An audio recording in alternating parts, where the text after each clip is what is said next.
Today is just a regular day in the life of a 24-year-old here in the Philippines.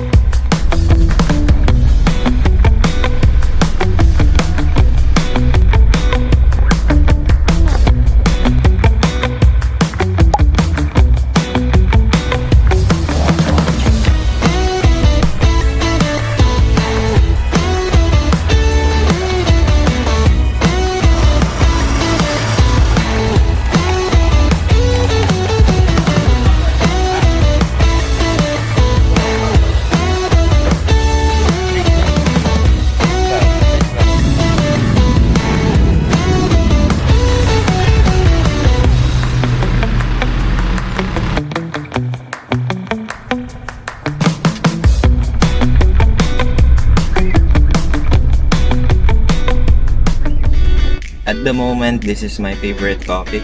It's the City Blends. City Blends French Vanilla. I think it's very natural, if that's the term. Or it's not too sweet, but it's not too dark also. And the best thing is this is only 47 pesos. So 47 pesos for a brewed coffee, I think is a good deal, especially here in the Philippines. The main reasons why I started a YouTube channel is first, to document my life as much as possible so that when I am old, I have something to look back onto. The memories, the journey, everything that I have invested in will be available online. The second reason is to share my experience, especially to those young people who are exactly my age, to give some inputs and share my experiences on how my life is doing right now. For context, I am a mechanical engineer as well as a freelance photographer and filmmaker.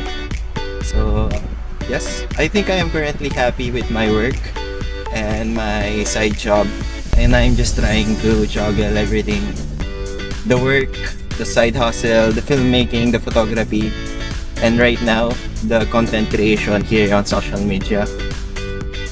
So give your inputs, guys, if I'm doing well. This is my second YouTube video, so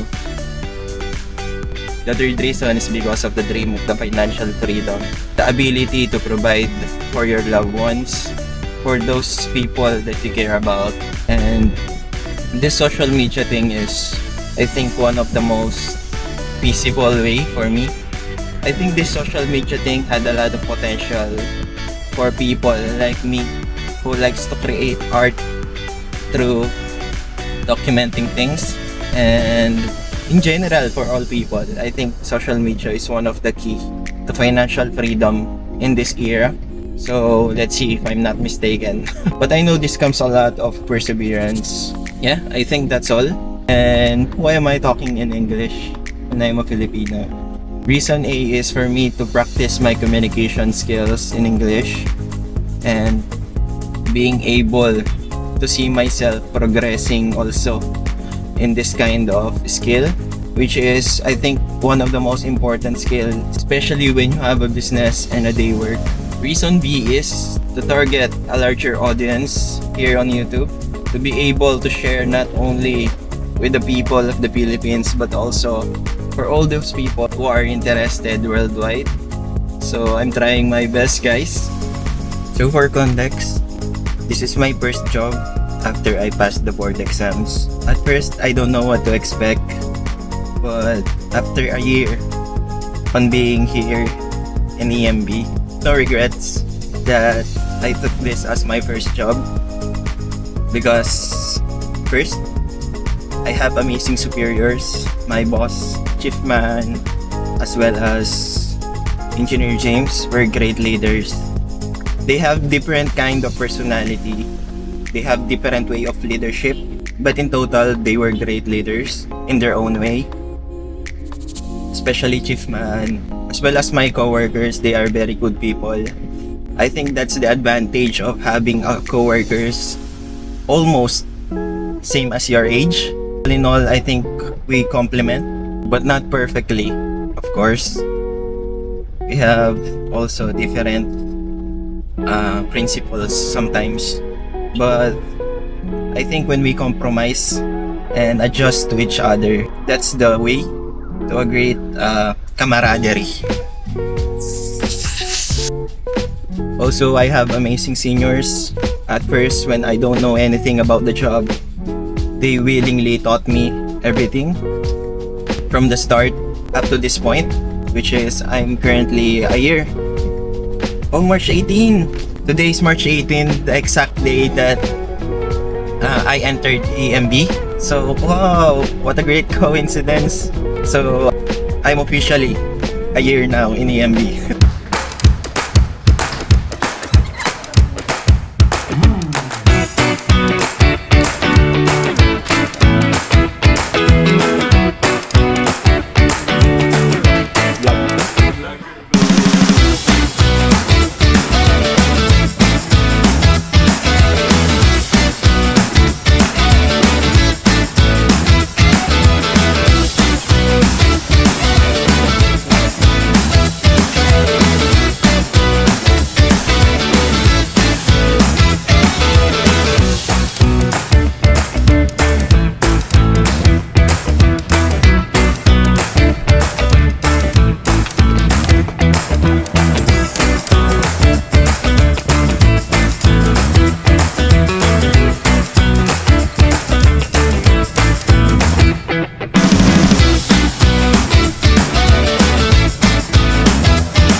Dar nang walang dar.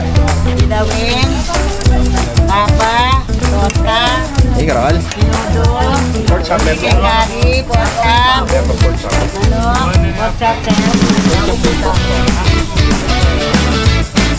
One piece dahil na to.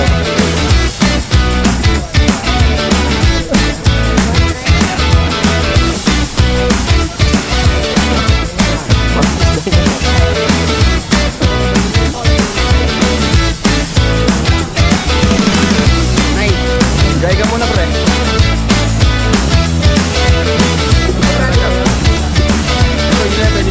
Sali ka, pre. Pangano lang ako. Agad kayo na alam ko pa. Ano yung sinasama? Ayan, pre. Alin? Ako si Sir Jeremy. Alin? Kanya, sasawan. Oo. Kanya. Kusan lang.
So hi guys, I just got home from work and So when I go to work, I usually listen to audiobooks.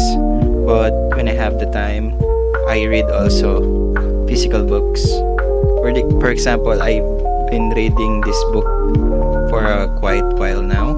It's a book called Goodbye Things by Fumio Sasaki. And it teaches about the minimalism type of life, how to be a minimalist and not attached on material things.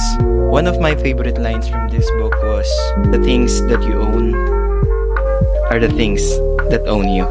This quote captures the essence of minimalism, how excessive possessions control our lives rather than bring true happiness. It taught me that the true happiness is not from having more, but appreciating the less. And I try daily to implement this kind of attitude or this kind of philosophy in my life. Rather than asking or wanting to have more, I appreciate everything that I have right now. I think this also comes with the mindset of gratitude. And from another book I have read, I just forgot the title, it taught me a practice to have just one thing to be grateful that day and give thanks for that thing. And when you do this every day, it will compound and you will exercise the mindset of gratitude that can be an advantage to you and to your life. And I think that's all for this vlog. Please subscribe or comment down below the thoughts that you have, or if you have favorite lines from your favorite book, please share it with us. Goodbye.